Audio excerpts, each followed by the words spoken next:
Hello everyone, MRB pharmacist எக்ஸாமோட test batch இப்போ போயிட்டுருக்கு. இதில் இன்றைக்கி 3 டெஸ்ட் முடிஞ்சிருக்கு. நாளைக்கு டெஸ்ட்டு 4க்கு என்ன படிக்கணும், எப்படி படிக்கணும் அப்படிங்கிறத பற்றி இந்த வீடியோவில் பார்க்கலாம். ஸோ ஃபஸ்ட்டு என்னென்ன டாபிக்ஸ் அப்படின்னு பார்த்தீங்கன்னா, யூனிட் ஆப்ரேஷன்ஸ் இப்போ இருந்து ஸ்டார்ட் ஆகும்.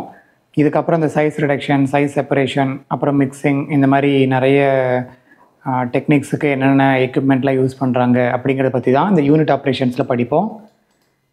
ஸோ இதில் ஃபஸ்ட்டு சைஸ் ரிடக்ஷனில் ஹேமர் மில், பால் மில், இந்த ரெண்டை பற்றி மட்டும் படித்தா போதும்.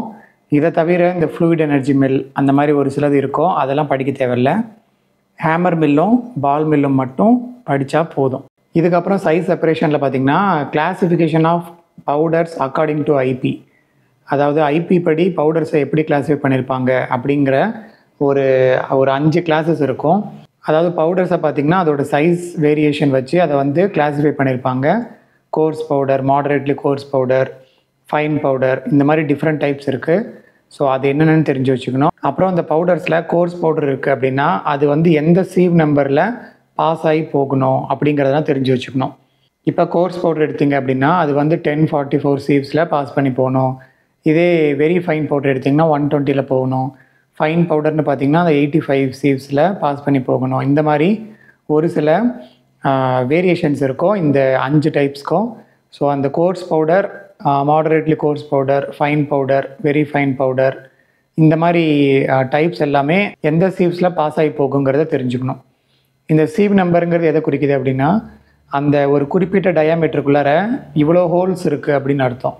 இப்போ 10 சீவ் நம்பர் அப்படின்னா அந்த குறிப்பிட்ட அந்த சீவுக்குள்ளார 10 ஹோல்ஸ் இருக்குது அப்படின்னு அர்த்தம். இதே 44 அப்படின்னா அதே ஸ்பேஸில் 44 ஹோல்ஸ் இருக்குதுன்னு அர்த்தம்.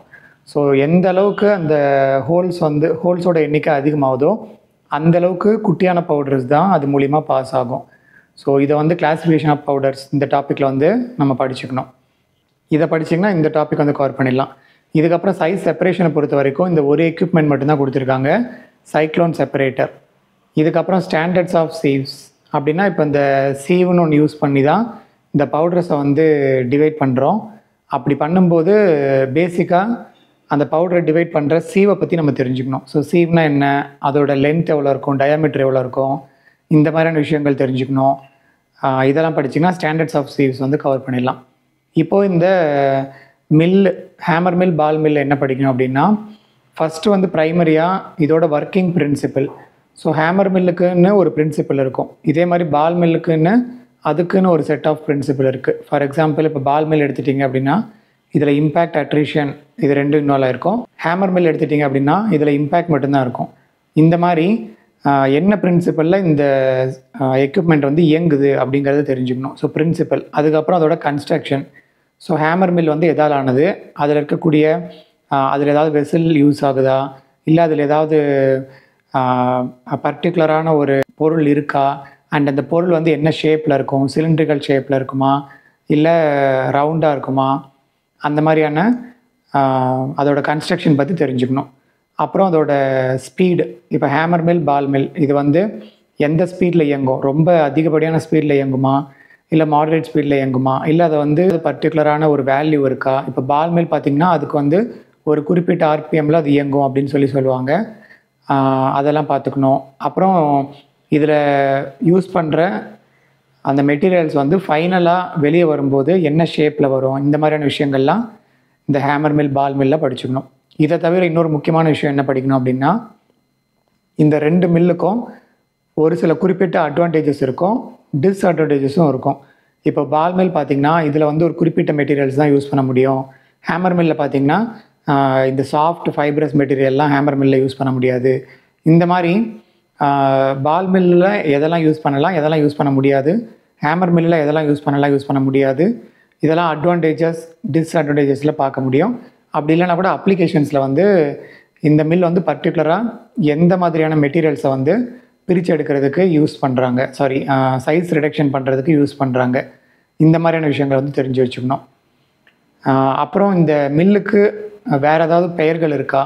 இப்போ பால் மில்லில் பார்த்திங்கன்னா ஜார் மில் அப்படின்னு கூட சொல்லுவாங்க. ஸோ இந்த விஷயம்லாம் தெரிஞ்சு வச்சுக்கணும். ஓவரால் இதெல்லாம் படிச்சிங்க அப்படின்னா இந்த சைஸ் ரிடக்ஷன் டாபிக் கம்ப்ளீட் ஆகிடும்.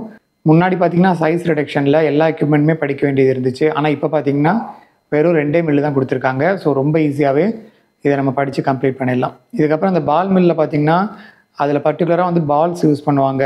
ஸோ அந்த பால்ஸ் வந்து எதால் ஆனது, என்ன மெட்டீரியல்னால் ஆனது, அதோட சைஸ் எவ்வளோ இருக்கும், இந்த மாதிரியான விஷயங்கள்லாம் தெரிஞ்சு வச்சுக்கணும். இதே தான் same applicable to cyclone separator. So இது வந்து சைஸ் செப்பரேஷனுக்காக யூஸ் பண்ணுறது. அதாவது இப்போ ஒரு பொருள் இருக்குன்னு வச்சுக்கோங்க, ஒரு க்ரூ ட்ரக் மெட்டீரியல். அதை வந்து டிவைட் பண்ணி எடுக்கும்போது ஒரு 2 mmல இருக்கக்கூடிய பொருட்களும் 1 mmல இருக்கக்கூடிய பொருட்களும் தனித்தனியாக செப்பரேட் பண்ணணும். அதுதான் வந்து size separation.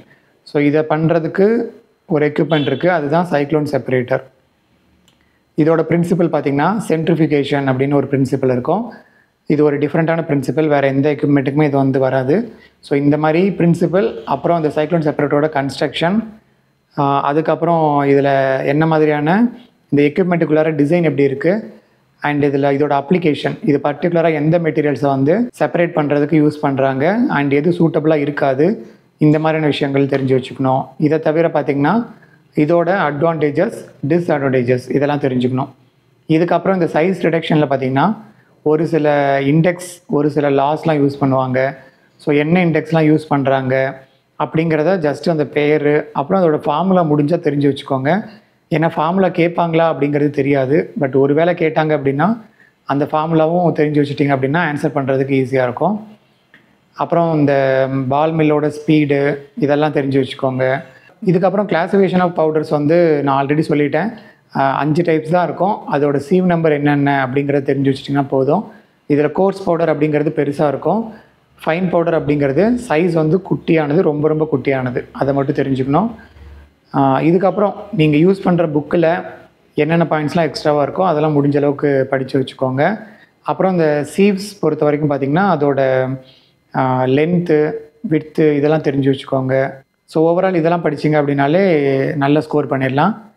So unit operation பொறுத்த வரைக்கும் நீங்கள் ரொம்ப ஈஸியாகவே இந்த டாபிக் வந்து கவர் பண்ணிடலாம். ஸோ பேசிக் பிரின்சிபல், அப்புறம் அதோட கன்ஸ்ட்ரக்ஷன், அதுக்குள்ளே என்ன மாதிரியான மெட்டீரியல், அலுமினியம் யூஸ் பண்ணுறாங்களா, இல்லை வேறு ஏதாவது மெட்டீரியல் யூஸ் பண்ணுறாங்களா, இல்லை ஸ்டெயின்லெஸ் ஸ்டீல் யூஸ் பண்ணுறாங்களா, இந்த மாதிரியான விஷயங்கள்லாம் கன்ஸ்ட்ரக்ஷனில் படிச்சுக்கணும். அப்புறம் அதோட ஒர்க்கிங் ஸ்பீடு எப்படி இருக்கும், அதில் என்ன மாதிரியான மெட்டீரியல்ஸ்லாம் யூஸ் பண்ண முடியும், யூஸ் பண்ண முடியாது. அப்புறம் ப்ரைமரியானது அட்வான்டேஜ், டிஸ்அட்வான்டேஜ், லைக் இந்த ஹார்டான மெட்டீரியல்ஸ்லாம் யூஸ் பண்ண முடியுமா, சாஃப்டான மெட்டீரியல்ஸ் யூஸ் பண்ண முடியுமா, இந்த மாதிரியான விஷயங்கள்லாம் தெரிஞ்சு வச்சுட்டாலே போதும். இந்த டாபிக் வந்து ஈஸியாக கவர் பண்ணி முடிச்சிடலாம். ஸோ இதுதான் நீங்கள் டெஸ்ட் 4க்கு படிக்க வேண்டிய டாபிக்ஸ். ஸோ இப்படி படிச்சிங்க அப்படின்னா கண்டிப்பாக நல்லா ஸ்கோர் பண்ணலாம். அண்ட் இந்த மில்ஸ் பொறுத்த வரைக்கும் நீங்கள் புக்கை மட்டும் படிக்கிறத விட்டுட்டு புக்கை படித்து முடிச்சுட்டு மேபி உங்களுக்கு டைம் இருந்துச்சு அப்படின்னா பிபிடி இல்லை இன்டர்நெட் சோர்சஸ் யூஸ் பண்ணி பிபிடி வந்து ரொம்பவே ஹெல்ப்ஃபுல்லாக இருக்கும். ஏன் நான் எல்லா இடத்துலையும் பிபிடி சொல்கிறேன் அப்படின்னா, பிகாஸ் புக்கில் வந்து நம்ம வந்து ஒரு ஸ்டோரியாக படிக்கிறதுக்கு லைன் பை லைன் இருக்கும். ஆனால் பிபிடின்னு போனீங்கன்னா அதை பார்த்தாலே நமக்கு okay soft materials cannot be milled, அந்த மாதிரி வந்து 1 லைனில் நமக்கு என்ன தேவையோ அதை வந்து பிபிடியில் கொடுத்துருப்பாங்க. ஸோ நிறைய பிபிடி வந்து ரெஃபர் பண்ணுங்கள். இது மோஸ்ட்லி இந்த பிபிடி யூசேஜ் அப்படிங்கிறது எல்லா டாப்பிக்குமே ஹெல்ப் பண்ணும். இந்த 116 டெஸ்ட்டுக்குமே நீங்கள் புக்கு எந்தளவுக்கு யூஸ் பண்ணுறீங்களோ சேம் அதே அளவுக்கு பிபிடியும் யூஸ் பண்ணுங்கள். ஏன்னா பிபிடியில் நமக்கு ஷார்ட்டாக குயிக்காக நமக்கு தேவையான விஷயங்கள்லாம் கிடைக்கும். ஸோ இதெல்லாம் யூஸ் பண்ணி படிங்க. All the best for the test 4. இதுக்கு அடுத்தது டெஸ்ட் 5 பற்றி நெக்ஸ்ட் வீடியோ அப்டேட் பண்ணுறேன். அண்ட் இந்த டெஸ்ட் பேட்சுக்கு இன்னும் நீங்கள் ஜாயின் பண்ணாமல் இருந்தீங்க அப்படின்னா இப்போ கூட நீங்கள் ஜாயின் பண்ணிக்கலாம். So interested candidate test batch பற்றின ஃபுல் டீட்டெயிலும் யூடியூப்பில் வீடியோவாக போட்டிருக்கேன். அதோட லிங்க் டிஸ்கிரிப்ஷனில் இருக்குது. அதை பார்த்துட்டு இன்ட்ரெஸ்டடாக இருந்தீங்க அப்படின்னா என்னோட வாட்ஸ்அப் நம்பருக்கு கான்டாக்ட் பண்ணுங்கள். தேங்க்ஸ் ஃபார் வாட்சிங் this video. I will meet you in the next one. Until then, bye from Vasant Murugesan.